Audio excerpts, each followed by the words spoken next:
कि धम्म में परिवर्तन ये बालक लाएगा।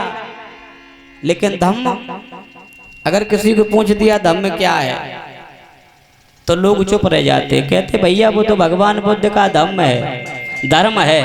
क्योंकि हम धर्म की बात करते नहीं कि दुनिया में सबसे बड़ा धर्म है कौन, कोई हमें बताए हाथ उठा के, बताएगा कोई? दुनिया में कोई धर्म नहीं मानव धर्म के अलावा।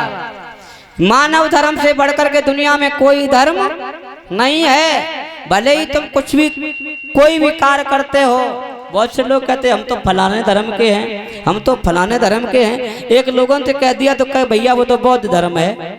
अरे ये बौद्ध धर्म है ही नहीं, ये मानव धर्म है।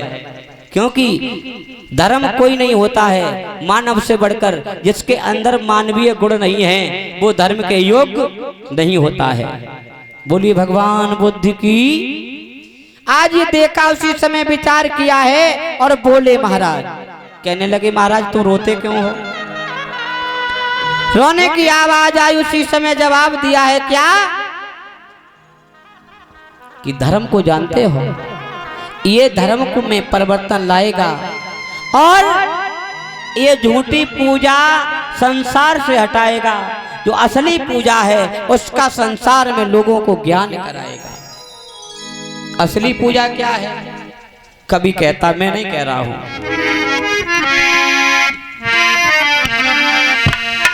कि पत्थर की मूर्ति को अरे भगवान समझ डाला,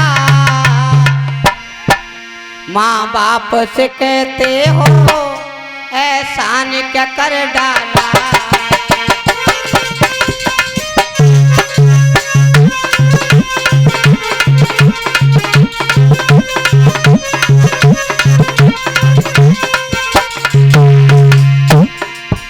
पत्थर की मूर्ति को कहते हो ये भगवान है, और तुम्हारा भगवान स्टैंडर्ड में घर में है, और बा भगवान से कहा तो ये भगवान नहीं है तो मेरा पिता है। कैसा? और मैया ने कही लला तो ये 9 महीना अपने कोख में रखो। तो भाई पुत्र क्या कहता है तो का एहसान कर दो, ऐसा कर हमें 9 महीना कोख में रखो, 9 महीना को किराया ले ले। धन्य है बारे पुत्र।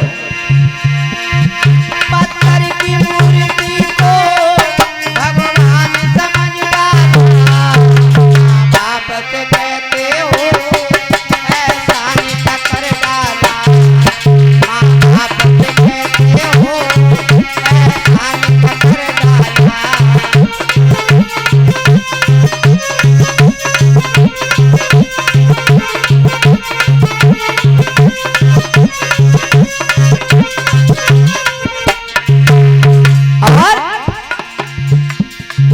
सूखे में सुलाती है, खुद कीले में सोती है।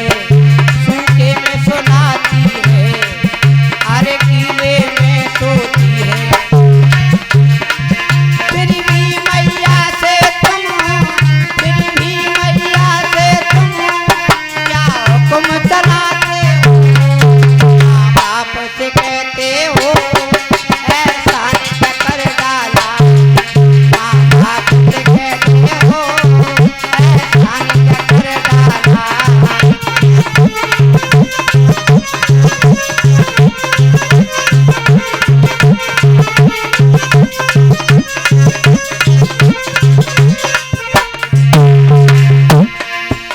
पत्थर की मूर्ति को, पत्थर की मूर्ति को भगवान समझ डाला, बाप से कहते हो एहसान क्या कर डाला, माँ बाप से कहते हो क्या एहसान कर डाला।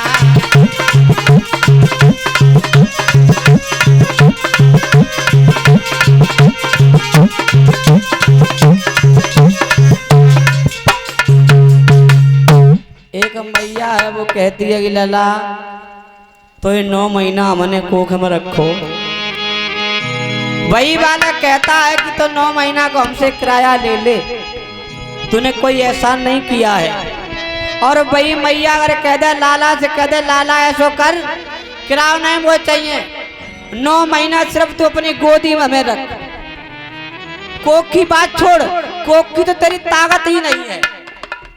तू अपने गोदी में हमें 9 महीना लेके रहो। क्या उस बालक की ताकत है जो 9 महीना माता पिता को गोद में लेके रहे? हैं? नहीं है। लेकिन भैया सबसे बड़ी दुनिया में अगर कथा है तो कथा मालूम कौन सी है? बहुत से लोग कथा सुनते हैं जब क्षेत्र में बहुत कथा होती है। सबसे बड़ी कथा कौन है? घर में बच्चों को शिक्षित बनाना, ये सबसे बड़ी कथा है। क्योंकि हमारे वंश में IAS लोग क्यों नहीं है, PS क्यों नहीं है? क्योंकि हमारे समाज में लोग पढ़े नहीं हैं। सबसे बड़ी कथा है क्या? अपने घर में संतान को पढ़ा लिखा के शिक्षित बनाना। भले ही तुम्हारे घर में कितना भी धन दौलत हो और तुम्हारे घर में अगर शिक्षा नहीं है तो तुम बहुत गरीब हो। क्योंकि धन है आज है कल चला जाएगा, लेकिन अगर शिक्षा घर में है तो धन है पल में आ जाता है पास में। क्योंकि सभी से कहता हूं कि कथा ना करा पाओ कोई बात नहीं है, कथा ना करा पाओ कोई बात नहीं, लेकिन घर में अगर तुमने संतान को शिक्षित बना दिया तो इससे बढ़कर दुनिया में कोई कथा नहीं है। और न तुम कथा के भ्रम में बने रहो, ये भ्रम में बने रहो कि कथा कराएंगे तो प्रचार होगा।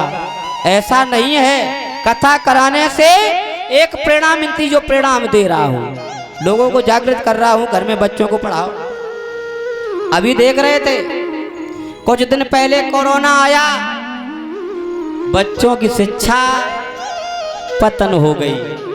अरे हमारा कुछ नहीं बिगड़ा, तुम्हारा कुछ नहीं बिगड़ा, बिगड़ा है तो किसका बिगड़ा है? हमारी संतान का।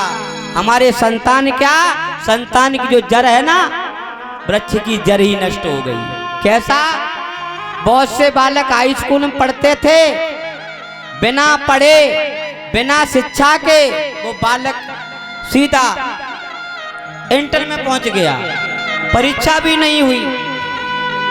और इंटर वाला BA में पहुंच गया, परीक्षा भी नहीं हुई। कोई ग्रेजुएट की कोई मतलब नहीं है। ये क्या है? 1822 में हमें पढ़ने का अधिकार नहीं था। हमारे समाज के किसी लोगों को ये पढ़ने का अधिकार नहीं था कि हम स्कूल में जाएं, कहां बैठेंगे। तो लोग ये कहा करते थे, भाई तुम पढ़ने के योग्य नहीं हो। क्योंकि जब यहाँ अंग्रेजों का शासन था, अंग्रेजों का शासन था तो हमारा पढ़ने का अधिकार हमें नहीं था। क्यों नहीं था?